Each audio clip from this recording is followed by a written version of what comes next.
Hello ସାଙ୍ଗମାନେ ସମସ୍ତଙ୍କୁ ମୋର ନମସ୍କାର। ଆଜି ଆମେ 20ଟି ପ୍ରଶ୍ନ ଉତ୍ତର ଆଲୋଚନା କରିବା। ଆମର ଏହି ଚ୍ୟାନେଲକୁ ଲାଇକ୍ ଓ ସବସ୍କ୍ରାଇବ୍ କରନ୍ତୁ। ଚାଲନ୍ତୁ କ୍ୱେଶ୍ଚିନ୍ ଆନ୍ସର ଆରମ୍ଭ କରିବା।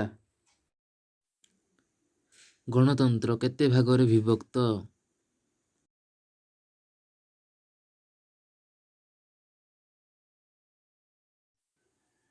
ସଠିକ୍ ଉତ୍ତର 2 ଭାଗରେ। ନେକ୍ସଟ କ୍ୱେଶ୍ଚିନ୍, ଗଣତନ୍ତ୍ର କେବେ ଜନ୍ମ ହୋଇଥିଲା?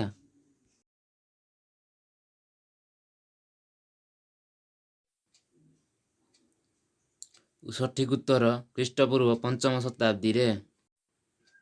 ନେକ୍ସଟ କ୍ୱେଶ୍ଚିନ୍, ଭାରତ ସମ୍ବିଧାନର କେଉଁ ଭାଗରେ ମୌଳିକ ଅଧିକାର ବର୍ଣ୍ଣିତ?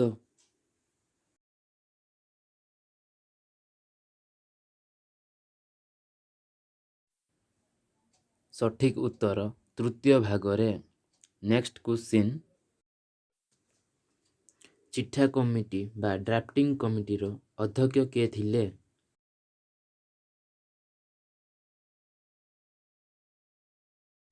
ସଠିକ୍ ଉତ୍ତର ଭୀମରାଓ ଆମ୍ବେଦକର। ନେକ୍ସଟ କ୍ୱେଶ୍ଚିନ୍, ସମ୍ବିଧାନର କେଉଁ ଧାରାରେ ମୌଳିକ ଅଧିକାର ବର୍ଣ୍ଣିତ?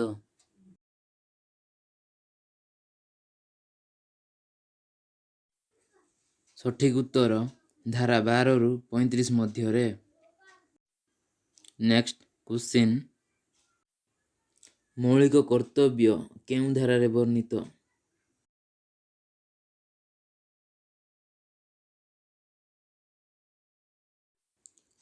ସଠିକ୍ ଉତ୍ତର ଧାରା 51 କ। ନେକ୍ସଟ କ୍ୱେଶ୍ଚିନ୍, କିଏ ସମ୍ବିଧାନ ସଭାର ଅଧ୍ୟକ୍ଷ ଥିଲେ?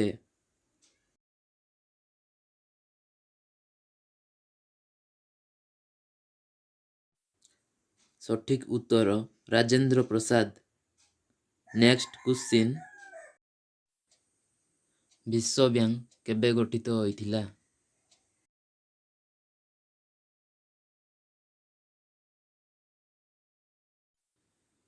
ସଠିକ୍ ଉତ୍ତର 1944 ମସିହା। ନେକ୍ସଟ କ୍ୱେଶ୍ଚିନ୍, କଳିଙ୍ଗ ଯୁଦ୍ଧ କେବେ ହୋଇଥିଲା?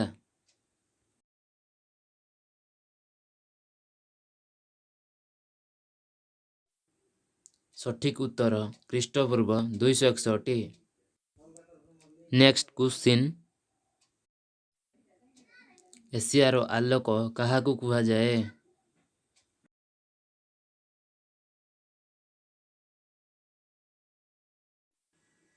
ସଠିକ୍ ଉତ୍ତର ଗୌତମ ବୁଦ୍ଧ।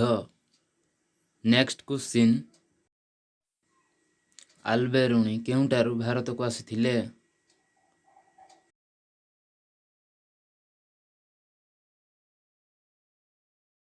ସଠିକ୍ ଉତ୍ତର ଉଜବେକିସ୍ତାନରୁ। ନେକ୍ସଟ କ୍ୱେଶ୍ଚିନ୍, ପ୍ରଥମ ପାନିପତ ଯୁଦ୍ଧ କେବେ ହୋଇଥିଲା?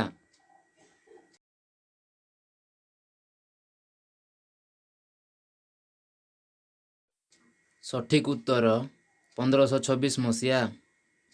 ନେକ୍ସଟ କ୍ୱେଶ୍ଚିନ୍,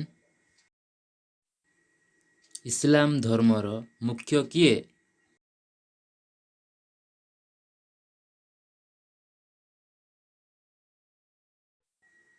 ସଠିକ୍ ଉତ୍ତର ଖଲିଫା।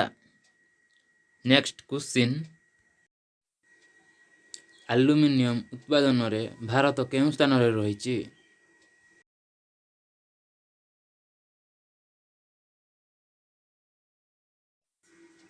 ସଠିକ୍ ଉତ୍ତର 4ର୍ଥ ସ୍ଥାନରେ। ନେକ୍ସଟ କ୍ୱେଶ୍ଚିନ୍, ଭାରତର ଆୟତନ କ୍ଷେତ୍ରଫଳ କେତେ?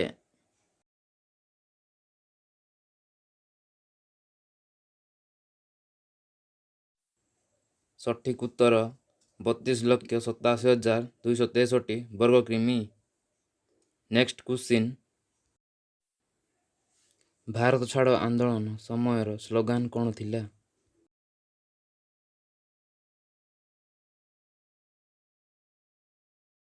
ସଠିକ୍ ଉତ୍ତର କରବା ମୋର। ନେକ୍ସଟ କ୍ୱେଶ୍ଚିନ୍, ବଙ୍ଗ ବିଭାଜନ କେବେ ହୋଇଥିଲା?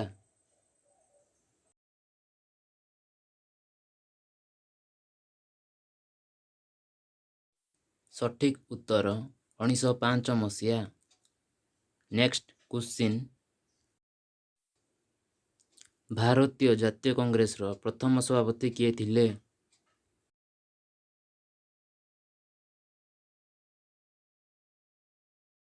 ସଠିକ୍ ଉତ୍ତର ଉମେଶ ଚନ୍ଦ୍ର ବାନାର୍ଜୀ। ନେକ୍ସଟ କ୍ୱେଶ୍ଚିନ୍,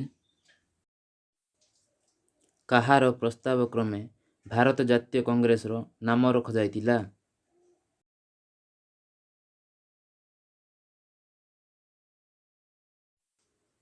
ସଠିକ୍ ଉତ୍ତର ଦାଦାଭାଇ ନାରୋଜୀ। ନେକ୍ସଟ କ୍ୱେଶ୍ଚିନ୍, ଗାନ୍ଧୀଜୀଙ୍କ ରାଜନୈତିକ ଗୁରୁ କିଏ ଥିଲେ?